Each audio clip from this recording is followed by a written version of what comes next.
Pac-Man World 2 Repac is the most disappointing game that I played all year. And it started off so great.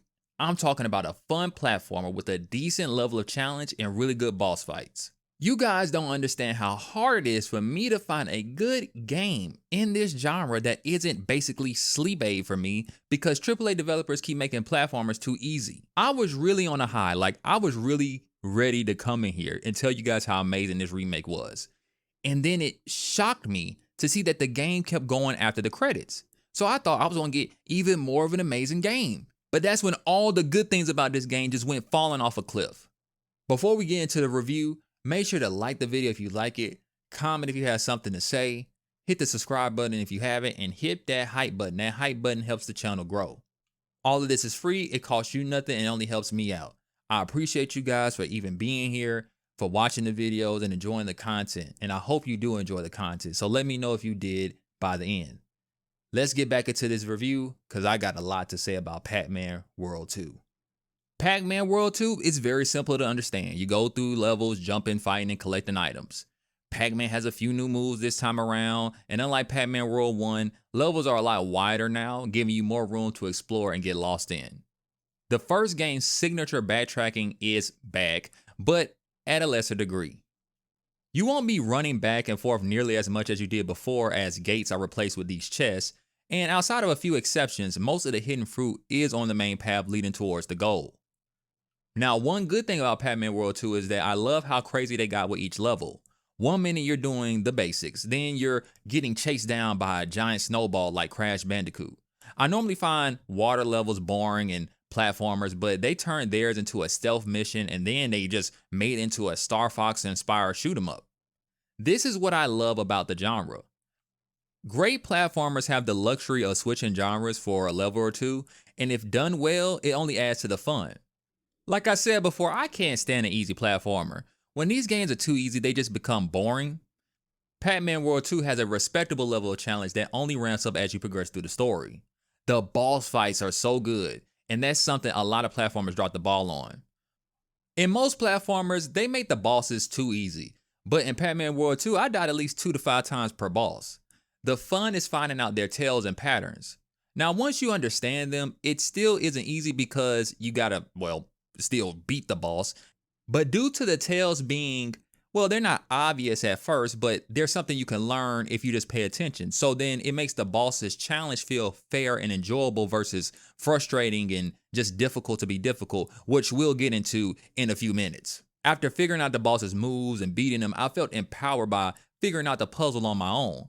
And I even wanted to do something that I don't typically do in most platformers, which is take on the extra content. Every level has a time attack, where you need to collect stop clocks that subtract from your overall time at the end. The rush of speeding through each stage just can't be beat, and some of these stages are already difficult just by going through them at your own pace, so now that you have to do it while running through them, it's even more of a challenge. But I have to say, I haven't played a time attack level yet where I felt it was unfair. Some stages are kind of gimmicky and they do feel weird in the time attack mode. Like there's one stage where you're supposed to bounce on these trampolines and that's slow in itself, so it's kind of weird to play a level meant to be played slowly, but then they want you to rush through it.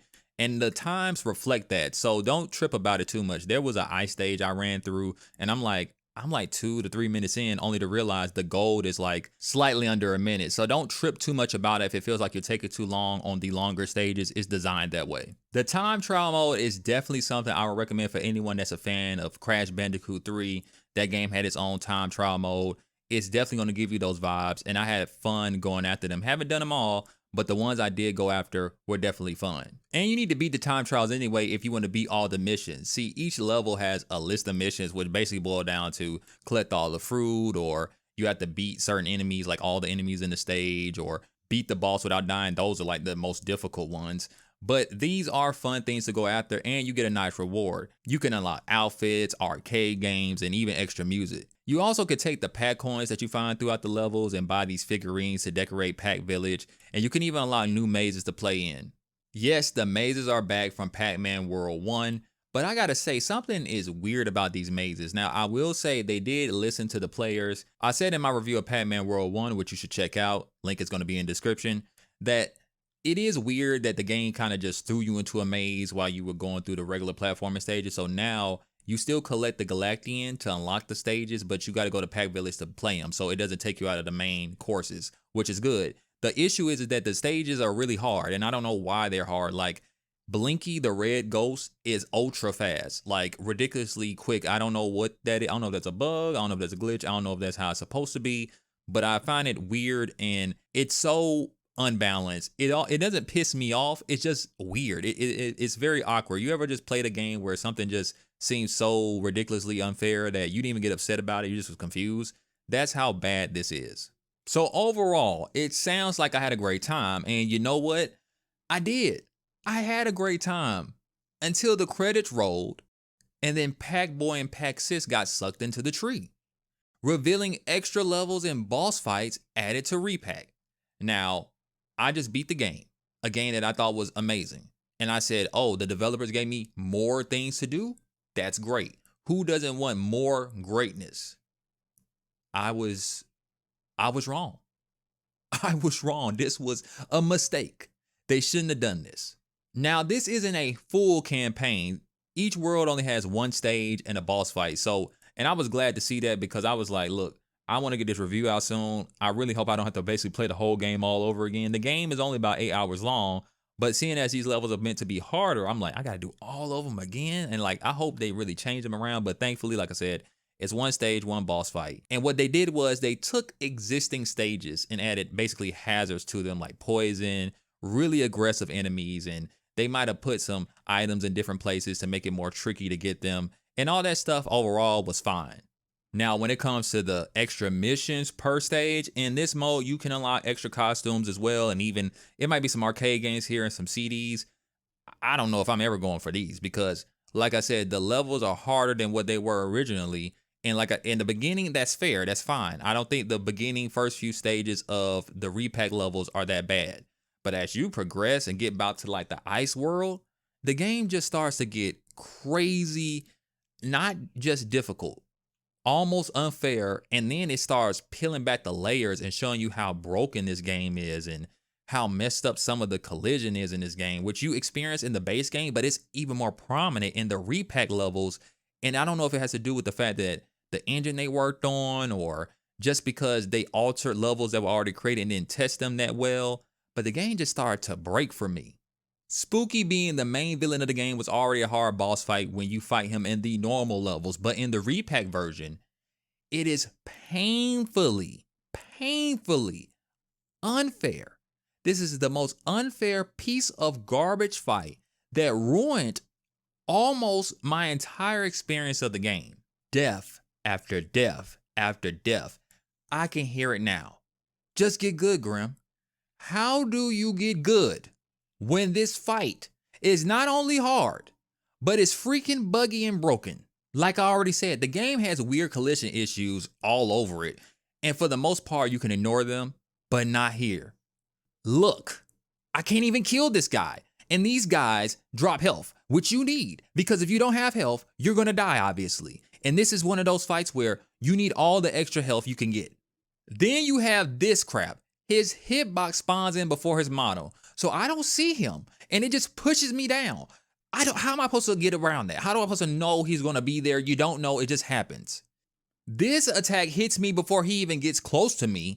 The camera right here breaks. See, if you skip the cutscene, which you'll do because you probably see it a billion times after dying a billion times, the camera's supposed to be panned out so you can see his attacks coming. But for whatever reason, if you skip the cutscene, then it doesn't do that and you're just going to get hit because you can't see anything, which means you have to sit there and look at a cutscene over and over again just in hopes that it doesn't break the camera, because there was a few times it still did break the camera. It just happens way less if you watch the cutscene. This fight already has little room for error. You got 3 phases you need to fight through with 1 health bar and enemies that you have to kill. I think around about 5 or 6 of these grunt enemies just to get 1 health back. And the boss will kill some of the grunts. And if you don't kill them fast enough, sometimes they won't drop the health. So you have to kill them quickly and hope that he doesn't kill one, or you won't get the health you need. And then while you're trying to get the health that drop, you got to make sure you don't die by his attack. Little margin of error. That's fine. It's supposed to be the hardest boss fight in the game. But then you add in the bugs and the glitches, and it just becomes frustrating because you cannot account for them. You can't guess they're going to happen. These aren't moves to master. There aren't patterns to observe. That's bull. Even if they fix the bugs, I still feel this fight is a little too much. He needs to have better telegraphs for some of his moves. The lightning attack right here is unpredictable. Like, the only thing I know to do is just keep running in a circle and hope that the lightning attack doesn't land on the platform you're about to jump on. And the crazy thing is, in his first phase, he has a lightning attack, but there's a way to maneuver around it. This one, I don't think there is. It's just, if you're on the wrong platform, you're getting hit. And there's nothing you can do about it. That's why you need all the extra health just to take the hit, just in case you land there. If there is a way around it, please tell me, because I have not figured it out. And this almost broke me because for whatever reason, his scepter here can do damage to you, even though it's not an attack. He's not hitting you with it. It just can hurt you. But the crazy thing is, there's other times you can bump into his scepter and it doesn't do any damage. So what is the thing? What are they expecting the player to read from his movements to let you know that this attack can hurt you now? Or let me take that back. It's not an attack. It's just his scepter is down on the ground near you. Nothing, because any other time it's down on the ground does nothing. So why would I think it'll do something here? Who knows? You're supposed to just figure it out. I don't even know if this is a bug or a glitch or this is meant to be, because the whole fight is so buggy. You don't know what is intended or not. And if this was intended to be, this is absolutely trash. It makes no damn sense. And whoever's idea this was needs help, because this is some sadistic crap. I prayed to God the entire time I was fighting him. That's how unfair this piece of was. I needed God's help to beat this game. Thankfully, he came through and I won. I went from having a great time to having a grand headache by the end. And when I thought my nightmare was over, I got a letter. And that's right, guys. The game ain't over yet. It ain't over yet. You know how bad a game has to turn on me for me to be enjoying it, coming here to recommend it to you guys as one of the best deals in gaming, a $30 game with so much content, and it's so much fun. It's one of the best platformers out here. Mario Galaxy 1 and 2 just got re-released. Two of my favorite platformers ever, and I'm about to tell you to get this $30 Pac-Man World 2 over it because it's a better deal and you're getting a high-quality platforming game. Only for then me to play the extra content and realize the extra content almost ruins my entire experience. But let's get to the last and final boss of Pac-Man World 2. TOC-MAN is back from the first game, and he's a secret boss. You do need to beat him for 100% completion, but if you really don't care about the extra story, I guess you could skip over this. This is a brand new fight added to the game, unlike a lot of the boss fights in this game, which actually were altered from the original game's boss fights, which is crazy to think about because somehow they made all the other boss fights that they altered really good and fun and fair. But this last fight was spooky, they made hot garbage and had a bunch of bugs and glitches. But thankfully, TOC-MAN is actually a good fight, and that's what a game should be. A game should have a fun but fair challenge. His patterns are tricky, but once you get to know them and you learn their mechanics, it's all up to you to just execute. They're not difficult to read, and there aren't any bugs or glitches in this fight either. Thank the Lord. My guess as to why TOC-MAN worked so well is because it was a completely new fight and Spooky wasn't. And your first fight with Spooky, that was based off of the original game's boss fight. Every boss fight in this game has been altered. But they were smart enough to keep all the boss fights in their original arena. I think the arena change in itself just made that Spooky boss fight completely unfair, ignoring the bugs and glitches. But the change to the arena just made it horrible. And the funny thing is, TOC-MAN actually has a stage that is similar to what Spooky's stage originally was. I think them changing the stage and the bugs and glitches just made the Spooky fight trash. And the reason why the TOC-MAN fight probably has this big round arena is because a lot of his moves are inspired by the moves in the first game. And that game also had a round arena. It's crazy how much that changing an arena could just ruin a fight.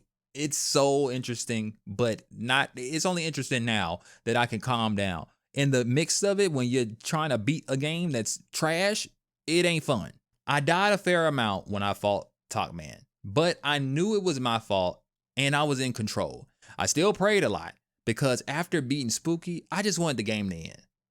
And your reward for all of this is the greatest middle finger in gaming history.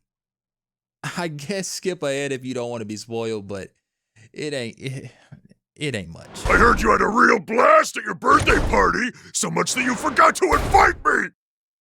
My birthday party? You even invited the ghosts! The ghosts! Why not me? What are you talking about? I did send you an invitation. You're the one who didn't show up. We were all waiting for you. What?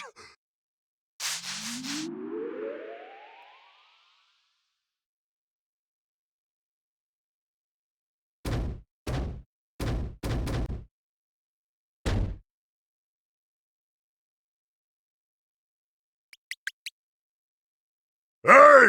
Someone! I'm out of TP!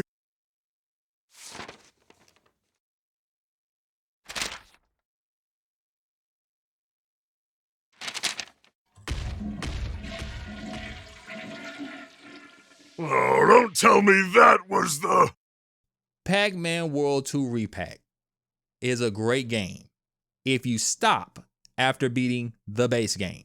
The Repac levels and most of the boss fights are fine, but the last one is so bad I almost gave up. This is a great example on why you can't always take someone else's work and just remix it. For $30, you can't go wrong with the base game. And I guess if you hate yourself, you could play the rest of the game as well. But for me, I'm about to play something not rage-inducing. Thank you guys for making it to the end, for watching the review. Please let me know down below, did you play Pac-Man World 2 Repac? Is this review inspiring you to get it? Tell me what you think in the comments. Please make sure to like, comment, subscribe, hit the hype button. You all have a blessed day. Like I said, I'm about to go calm down somewhere. Peace out.